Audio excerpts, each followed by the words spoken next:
Class, let us take few more questions on tangents. See this question. Prove that the curves x equals to y square and xy equals to k cut at right angles if 8k square is 1. This is one of the most important questions from examination point of view. So two curves are given to us. Any two curves, say this is one curve and this is another curve, are given to us, and we have to prove that they are cutting at right angles. Now when the curves are cutting at right angles means what? When the tangents are cutting at right angles at a point, right? So we use the idea of the tangents intersecting at right angles at a point, at a common point. Okay, so for that, let us say this is our curve 1 and say this is our curve 2. So we have to find the tangents, obviously. So for first curve, this is our curve. For first curve, what is the slope of tangent? Slope of tangent is what? You differentiate it, it becomes 1 is 2y dy by dx, or rather you can say dy by dx is 1 by 2y. That is the slope of the tangent for the first curve, right? Similarly, let us find the slope of the tangent for the second curve. Let us find the slope of the tangent for the second curve, and this is the equation. So here we have to apply the product rule.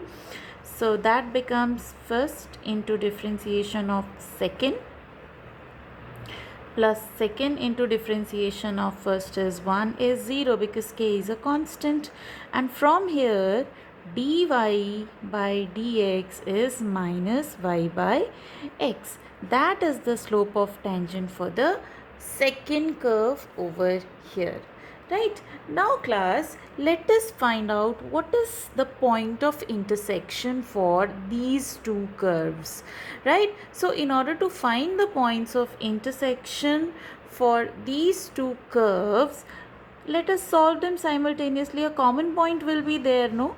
X equals to y square you have, and xy equals to k you have. So our next step is we are finding the point of intersection, because at that point only we'll be finding the angle of intersection as 90 degree. So here this x you can keep in it. So it becomes y square into y is k. That gives you y cube is k, or you can say y is k power 1 by 3. That is your y. Now this y you can keep in any and find x. So x will be y square, and that becomes k to the power 2 by 3. So that means xy, that means k to the power 2 by 3 and k to the power 1 by 3. This is a common point. This is a common point for both curves. Point of intersection. Fine, we have gotten the point of intersection, we have gotten the individual slopes over here. Now we have to find the slope of the tangent at this common point. So for first curve, our slope of tangent, that means dy by dx at this point, k to the power 2 by 3 and k to the power 1 by 3, what it is going to be for the first curve? It is 1 upon 2y, rather you can say 1 upon twice k to the power 1 by 3. That is the slope. Similarly, find for the second curve. For second curve, dy by dx at k to the power 2 by 3 and k to the power 1 by 3 is minus y by x. What is your y? Y is k to the power 1 by 3, negative of this, and x is k to the power 2 by 3. That is over here. Now when are they perpendicular? If the product of these slopes is 1, right? Curve 1 is perpendicular to curve 2 at this point of intersection when the product of their slope is -1, right? That means product of slopes at this should be -1, means product of slope is what? 1 upon twice k to the power 1 by 3 into minus k to the power 1 by 3 upon k to the power 2 by 3 is -1. Now we just have to simplify it. So you can cancel out all this. Here it becomes 1 and here it becomes 2 k to the power 2 by 3. It is. Now we can do the cubing here. So on cubing it becomes 1 and here it becomes 8k square. Hence the result, because we want this. Fine.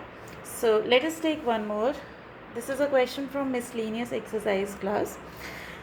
Show that the normal at any point theta to the curve.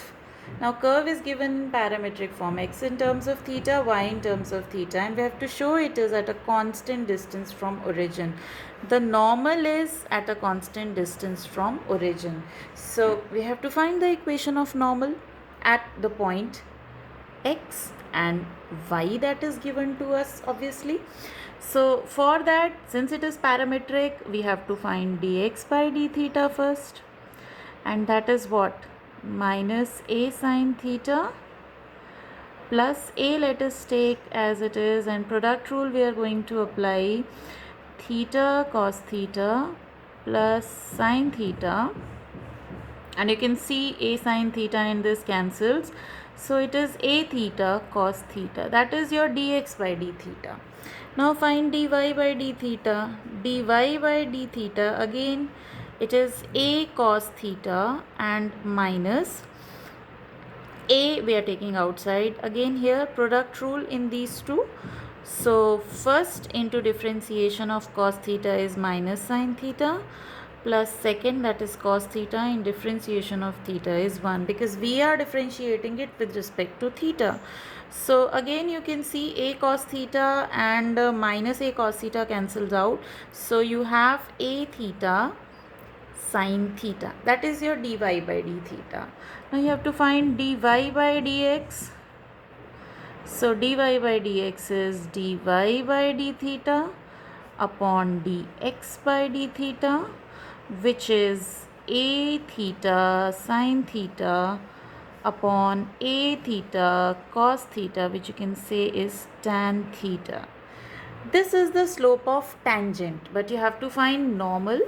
So what is the slope of normal? Slope of normal will be minus 1 upon dy by dx. That means you can write minus 1 upon tan theta, which you can write minus cos theta upon sine theta. That is the slope of normal, and the points are this, x and y. So what is the equation of normal? Equation of normal through the given points x, y.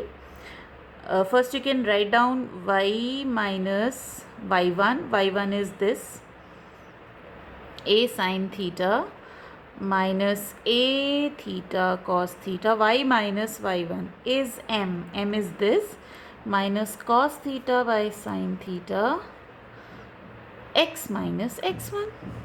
x minus x1 is a cos theta plus a theta sine theta, and we have to simplify it. Equation of normal, y minus y1, y1 here is this parametric one, right, is equals to slope x minus x1 is this. So just let us simplify by cross multiplying. Let us bring sine over here, so it becomes y sine theta minus sine theta, let us keep here, it is a sine theta minus a theta cos theta, and here we can write minus x cos theta, minus minus you can write plus cos theta, and in bracket it is a cos theta plus a theta sine theta. We have this. So let us again multiply. y sine theta minus a sine squared theta plus a theta sine theta cos theta. Here it is minus x cos theta plus a cos squared theta plus a theta cos theta sine theta.